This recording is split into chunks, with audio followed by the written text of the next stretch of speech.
Welcome to Animated Book Summaries, and today we'll be summarizing 10% Happier by Dan Harris. By watching this book summary all the way through, you will learn what is the point of meditation, about the ego, examination of mindfulness between Buddhists and neuroscientists, as well as the pursuit of happiness. So let's get started. What's the point of meditation?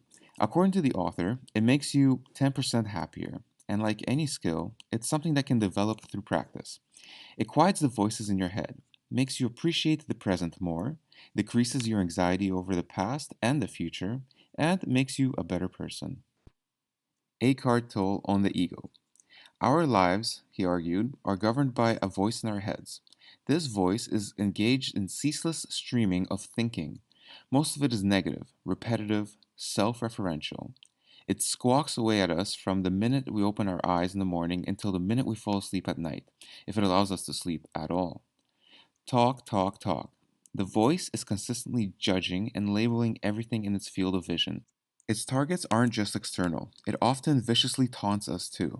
The ego is never satisfied. No matter how much stuff we buy, no matter how many arguments we win or delicious meals we consume, the ego never feels complete. The ego is constantly comparing itself to others. It has us measuring our self worth against the looks, wealth, and social status of everyone else. The ego drives on drama. It keeps our old resentments and grievances alive through compulsive thought. Perhaps the most powerful Tolian insight into the ego was that it is obsessed with the past and the future, at the expense of the present. We live almost exclusively through memory and anticipation, he wrote. We cast forward to future events during which we will certainly be fantasizing, but, as Tolle pointed out, it is quite literally always now. Make the present moment your friend rather than your enemy, because many people live habitually as if the present moment were an obstacle that they need to overcome in order to get to the next moment. And imagine living your whole life like that, where always this moment is never quite right, not good enough because you need to get to the next one. That is continuous stress. The author on Mark Epstein. Epstein totally nailed my habit of hunting around my plate for the next bite before I've tasted what's in my mouth.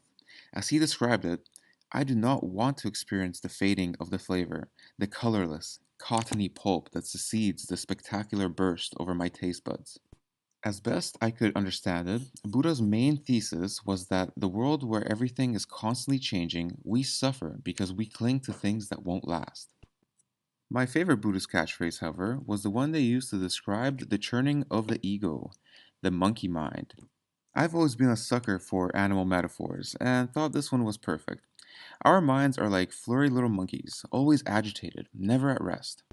The doctor's theory was that in modern life, our ancient fight or flight mechanism was being triggered too frequently in traffic jams, meetings with the bosses, etc., and this was contributing to the epidemic of heart disease. The final step, non identification, meant seeing that just because I was feeling angry or jealous or fearful, that did not render me a permanently angry or jealous person. These were just passing states of mind. What mindfulness does is create some space in your head so you can, as the Buddhists say, respond rather than simply react. In the Buddhist view, you can't control what comes up in your head. It all arises out of the mysterious void. We spend a lot of time judging ourselves harshly for feelings that we had no role in summoning. The only thing you can control is how you handle it. The pursuit of happiness.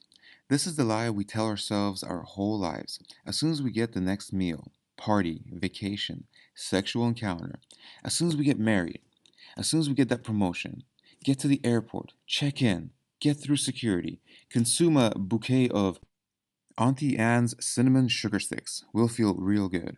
We live so much of our lives pushed forward by these if only thoughts, and yet the itch remains. The pursuit of happiness becomes the source of our unhappiness. Praise Allah, but also tie your camel to the post. In other words, it's a really good idea to take a transcendent view of the world, but don't be a chump. Striving is fine as long as it's tempered by the realization that in an entrophic universe, the final outcome is out of your control. If you don't waste your energy on variables you cannot influence, you can focus more effectively on those you can. When you are wisely ambitious, you do everything you can to succeed, but you are not attached to the outcome, so that if you fail, you will be resilient, able to get back up, dust yourself off, and get back in the fray. That, to use a loaded term, is enlightened self interest. I hope you enjoyed the summarized version of 10% Happier by Dan Harris. I really hope that you learned something from this, and if you didn't, maybe it's a good idea to watch this video again. Please share your thoughts below in the comments section on what you thought about this book, if it had any sort of message to you, if you have something to add on to this. Also, feel free to subscribe and don't forget to hit that bell button beside the subscribe button. Thank you very much and have a great